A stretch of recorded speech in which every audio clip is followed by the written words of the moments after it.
Linage kore kyogwichani kegima kebwate kugikerigwa ana bonsi kurwa chinsemo chonsi kore ntogotiga nayo mwasiri wechisemi omosike Julius Ogamba nigande kebuna serikali nigegenderete nemeroberio ilikwende kebuna omogiro bwaborokia be university ngoikore omwalio mugiro yo nigobere kokoba asegeka bono uyo nyaraka bokwirira aborokia be university abange gwetera makong ayo anyaraka bagatanga gotabera asitsukuru kore ngano omosike Ogamba nigo omochando yoretu amano gotaba ogwechibesa gwetera se anene mono chale gocha kwikirania amaganyo yaborokia bo bechi university.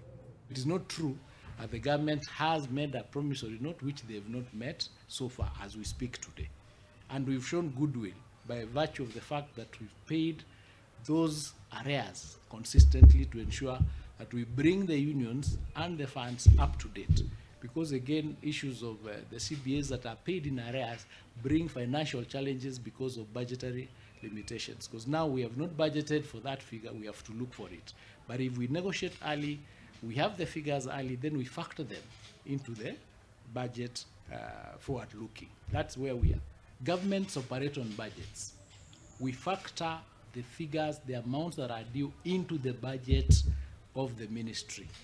And we pay once it is in the budget. You negotiate a CBA, you agree on the figure, that figure then is budgeted for.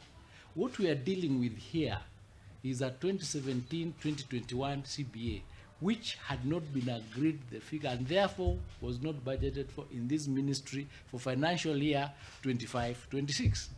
It's actually very straightforward. Now, without us factoring into the budget, we'll need to get a way of getting those resources to pay them. And that's why we were saying we'll look at other vote heads and see where do we get this 50% for this supplementary, pay them so that they know that we are serious about our commitments.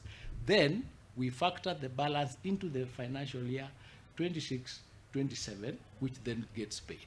So the question of it being a priority, of them being a priority, cannot be true because the figures that are agreed are factored into the budget. The 2017-2021 CBA figure of 7.9 was not budgeted anywhere because it had not been agreed.